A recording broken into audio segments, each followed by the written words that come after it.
chat. Although There's not going to be a ton to talk about, but even though we did a lot. I keep forgetting to ask. We're live, by the way.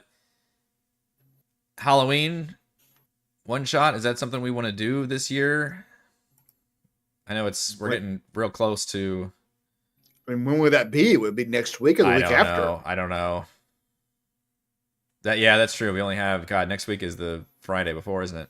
Yeah, and then I'll tell you, that is November 1st. Yeah, I guess you could technically do it November 1st, but the day after Halloween. I did it last year, and I'm not in the mood to do one this year. We don't have to do one, but it's just usually something, and I figure I'd bring it up. We haven't talked about it. I don't know. We're kind of in the middle. We're not in a good stopping place. I feel like I don't know. Yeah, we're not. I could maybe the week after, but that's November 1st. Yeah. Yeah, it's not like it's not like we're the Simpsons where you have to do one every year. It's just that we usually do something, but there have been, I think, a year or two where we just didn't do it for whatever reason. All right, hello everybody, and welcome to Chat from the Deep, our weekly live stream post-session discussion. We talk about what just happened during D&D. This is the chat for session 49. So if you don't watch that session yet, do that, because there will be spoilers. I'm your DM, Eric, and joining me we have Gottwald's player, Chris. Hello. And Max player, Raymond. Hello. As I kind of mentioned at the end of the last session, I don't know how much we can actually discuss here, because we're still in the middle of the fight, which this has got to be a record, I think, in all our campaigns. It's definitely a record. Definitely. It's very rare when we have a combat continue at all. And we've had this, we literally started this combat, I think I mentioned, like in September. Technically, it's been the same combat since then. Yeah, this will have, by the time this is over, it will have gone a month, for sure. Yeah. But how are we feeling about the combat so far? Because obviously, I'm trying my best to not make it a big slog, even though it is kind of you guys fighting a bunch of little guys, but... So I guess the one thing we can talk about that you did this session, which is the big change-up in the combat, is our ship arriving, which, thank you. Just honestly, because... I don't know. As a player, as a DM, I get it. If I'm taking like myself out of the game and being like, okay, as a DM, you understand why things are done. But as a player, I'm kind of almost always going like, well, why don't we have our NPCs with us? Why wouldn't they be here? Like, why wouldn't they be helping? And sometimes there's legitimate reasons, sometimes there's not. But in like life or death situations like this, to have you sort of have them be like a Deus Ex Machina and be like, okay. Now that's not fair. A Deus Ex Machina is like something that like appeared randomly it hasn't out of been nowhere. Established. You're right. You're right. This would be like if an airship appeared out of the sky and like some allies appeared. This is more, I don't know, narrative Ex Machina. It is something that we have established. I was nervous about this, and I talked about it in the crafting streams. It is something I had thought about doing, but I was like, the bad thing is this is solely my decision because it's me via the NPCs, obviously, but the party's not making this critical decision. But I was like, again, the NPCs I'm glad you're should saying be living, that, breathing characters in this world. They shouldn't be just waiting for us to activate them. You know what I mean? Like they should be like, if they feel like something should happen, they should do it. Yeah, and so yeah. It's a very cinematic fight. At least I'm trying to make it so. We kind of made the illusion or the analogy to like a big Western shootout where it's just real, like just the battlefield's kind of evolving and changing, and there's dudes coming out everywhere. And this is kind of that moment where it. What's interesting is I had two events that I was thinking of doing. I wasn't sure when I would do either one.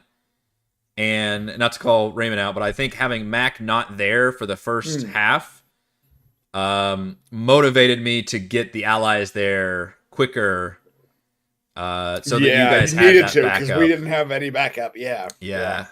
So Ray, basically, you're welcome. I didn't do. Thanks, Ray. I don't remember which round I did this on. It wasn't the first round.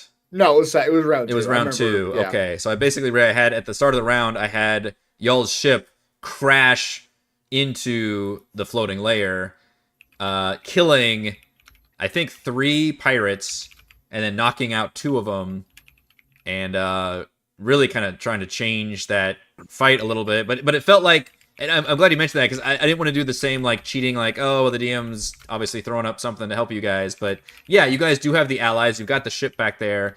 And now I kind of mentioned the fact, like, oh, we did this because we're also being attacked back there, and this was just our best option, was just to come full-on blasting in here. And also, we may have sacrificed your ship in the process because we crashed into it. So we'll see how it works from there. But I mean, I assume because you did that we're not going to need our ship. yeah, I didn't get to do the thing. I was gonna at some point say like, goodbye to Those Arc 2 Zoo Cruise. There can only be one lightning bolt sound strike. because this is probably the end of that ship, right? Yeah, like we're not yeah. gonna get to use that sound cue all that much. Right. Yeah, I think so. I think that was the idea. It was like, and that's what I was nervous about. Is like, oh man, this would be the way I would do it, but it's me basically destroying their ship. Yeah. But it just feels like it's appropriate time, and it turned out the dice were like, yeah, this is the appropriate time because all three of those allies are gonna leap down, and like all three were gonna hit with their attacks and like down all these guys. And just it felt real. Yeah. Like it really backed up the whole like, hey, the cavalry's here, and Yes. Before you did that, I was genuinely worried about Sakura. Yes. I mean, she was. I don't think I realized even last time we played she had three. how much of a spot she was in. Yeah, she had 2 lizard folk and an orc basically right next to her, and Yeah. then there was also people on other top stories that could be firing. That can down. only see her now. Yeah. Yeah. Whenever you ran over, especially, she was like the only target, and she had basically no spell slots. I'm glad she had the one-of-one. That felt really good, and I think she enjoyed. That it is a lot. funny that she's just using that thing, and it hasn't let her down yet. Yeah, that's like, true. It hasn't fucked her up. Like there are bad things that happen from it, right? Like there are some options that are just bad. That's a good question. Yes, one of I them is you're assume any- stunned. Yeah, one of them you could stun yourself. That's real bad. That's real bad. Yeah. Some of them obviously don't give you. It's like heavy rainfalls, or you cast detect thoughts, or grass grows. Yeah, so there's a couple things that like basically do nothing. Leaves grow from the target. She honestly got a lot of the good value from it. Some of them are just good spells too, and slow is obviously a good one to hit an enemy. Yeah. Yeah, that was a really good one. Yeah. Yeah, so And the elephant's done That was work, fun. the slow's done work, and the rat's the only one that's like you gave her something on the rat. I Like, did. okay, well, yeah, let it yeah, strike the Merid for a turn. yeah.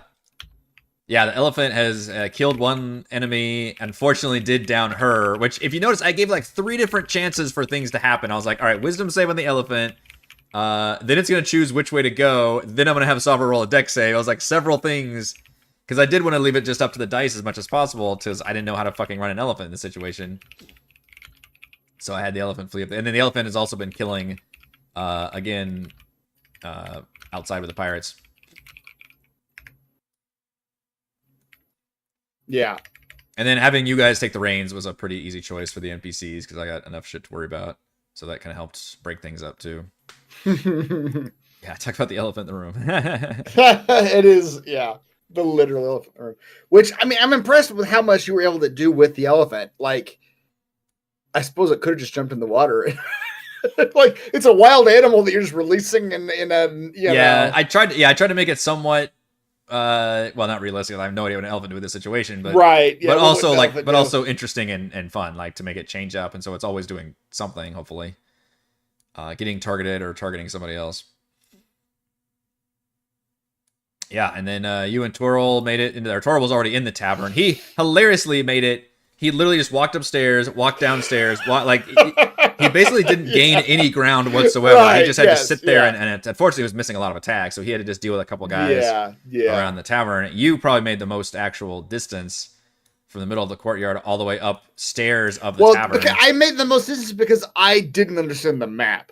Yeah, Like I didn't understand the scale of the map. I didn't understand Yeah. how I wasn't looking at like how long the map was, like in terms of like scrolling on the browser. yeah. I literally, from what the Mara told me, I Like, literally right around thought the corner. I was gonna go up that hallway and turn right, and Tendrick was gonna be like on a throne or something. Yeah.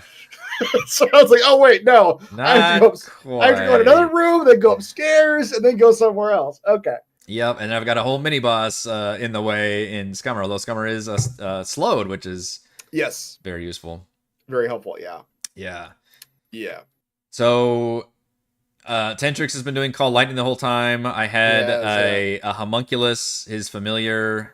Yeah, that's what I thought about. Yeah, he's been able to target all of you with the Call Lightning, and I just had whenever the ship crashed in, that destroyed the familiar as well as took out several of the pirates. So if you notice, Call Lightning wasn't able to target anybody It since wasn't then. going. Yeah. Had you hung around outside on the north end, or anybody gone up there, then it would probably be able to start targeting you again. I probably should have hit Mac with it at one point, maybe Mac had gone around the other side by then. I don't remember, but I think Tentrix, Tentrix was visible to you at the very start until you climbed down the wall on the south side. I don't know. I was on the 3rd floor. He's on the bottom. It's kind of hard to see. He's on the 2nd floor, or is he? Maybe 2nd or 3rd? I don't actually remember. It gets confusing for me too, honestly. It's just different maps for you, right? Yeah, and this map, by the way, is from Seafoot Games. This is similar to the Narino underwater temple map in that obviously the location is from the Call from the Deep book, but I just ended up using a completely different map that had a similar theme to what that one was. So I kind of was able to repurpose like rooms and stuff. So like enemy makeup, like all of that is kind of just pulling out of my ass to see how to do it, and it's surprisingly felt decently balanced so far, even though obviously it's taken a long time to get through this many enemies, given how many enemies are versus you guys. But like, you Gottwald took hardly any damage. In fact, I think you gained damage from healing. Right. Toril, I was never able to hit. I took out like one of his duplicates, illusions. but otherwise I was not able to hit him. Sara was the only one that took any damage, and she did take a bunch and then went down. Yeah. Ultimately from that. But yeah, so I'm actually impressed, because I was thinking like, gosh, this would be such a hard thing for you guys, but we went a whole 2-hour fight, and I feel like you guys, other than Savra, didn't actually take a whole lot of damage. So maybe you're feeling a little more confident. That's and you took a lot of enemies. The tricky thing. Like you need, I don't know. You need different things for different characters at higher levels. Yeah. Because like right now, to damage me, you're gonna need like spell damage. You know, like the lightning did work on me. Right. Like for Toril, you're gonna need just just high AC hits, or no, dex save is still good on him too. That's how I was able to bring him so down. Yeah, was dex save. The lightning bolts. Yeah, because Right. his AC is monstrous, and he's got a great con. Right. So his dex is him and you both kind of have a similar weakness with very high AC. Yeah. Yeah, it just gets harder to like hurt us once you get to the higher levels. Yeah. 10 plus. Why is the bard on the GM layer? Oh, because he's there. All right, so let's put him back on there. That's why I was skipping his turn, I think, because juggling all of these tokens when they're on multiple levels is. And I'm putting them on the GM layer, which automatically skips them in initiative order. That gets a little tricky. Right. This has been like very hard mode. I bet. Yeah. With not only having a lot of enemies, yeah, but also multiple levels and all of us changing levels constantly. Like, would not recommend. Yeah. I can safely say. And unfortunately, now that you guys both went up a level, you and Twirl, I don't think you can probably see your own initiative order anymore. Oh, that's a good point. I don't know if we can. Limitation of Roll20. No, I think we can. Oh, you're right. You're right, because I rolled my initiative on the other. Map, yeah, and if I move your token another level and move you to another level, it doesn't carry over. It doesn't. Yeah. Which is why I have to awkwardly leave your tokens on the original map, and I can't put them on the GM layer because then it'll skip you and it'll like dim. So I have to like leave your token there. Other people can see it, but I'm like, he's not actually there. It gets real messy. That gets real messy. Yeah.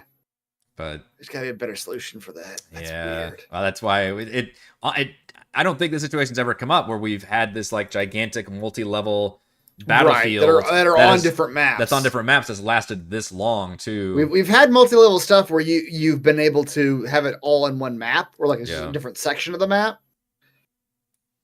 Yeah. Huh. So yeah, we've made it through basically 2.5 sessions of fighting. Yeah.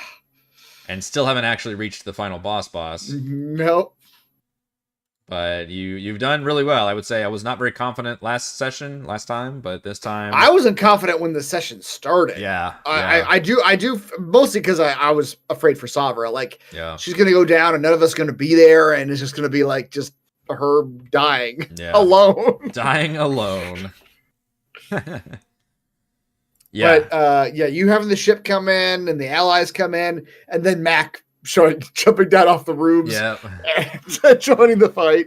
Poor Ray. that- I think yeah. I did feel bad because you jumped in and then it was like I feel like we went like 30 minutes for you or 40 minutes for your next turn Right, because like because the time when you jumped in, it was right after your turn would have been. if I was paying better attention, I probably should have let you go just so you wouldn't have to wait that fucking long to where your next turn happened.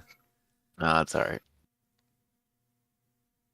It's a lot to keep track of. I'll admit. Yeah. Seems like it. Hopefully, we can figure out a end path next session. Right. Hopefully. Yeah, it's getting kind of nuts, but I'm impressed with all that you've got. I will just say, yeah. So your ship is probably donezo at this point. You may have to look for different avenues to get where you need to go next time, but Yeah. You mean it's not over when Kendrick dies? not We'll have all his quite. ships. We'll just take his ships with us. You've still, yeah, there are ships out there. Although all those ships are like enemies that are like coming at you too, so it's also Yeah. very cinematic. You're like, holy fuck, like we're in the belly of the beast with the villain here, but like all these other surrounding ships are now like coming in. You got the, I even teased that angry like giant that you chickened. Yeah. before. Oh, yeah. He's coming in. Which he's also technically in my back pocket, but it's there's a lot of things going on, so Yep. see how we go from there. Anything else about session 49? Session Big 5-0 is just going to be us more fighting, but hopefully we'll get into some more big boss fighting. Yep. That's true. I like to believe, Demnix, that it's only because we installed Thick King Ram Yeah. at the head of our ship. That's the only reason they could pull this maneuver off. Mm-hmm. Yep. Ram the whole thing, and maybe with that much destruction, I could even add. The problem is it gets so hard mechanically to try to keep up with this. It's like, oh, maybe the whole like place is tilting and starting to sink. I could do that like cinematically, but like mechanically, it just seems like a fucking nightmare to try to keep track of this. I'm not a video game. I can't like. Now this is sliding under like it's too That's much. right. Yep. All right, I think that is going to do it for this chat from the deep. Thank you to all the wonderful fans for watching. Thank you to Chris and Raymond, and we'll see you all next time. See you next week.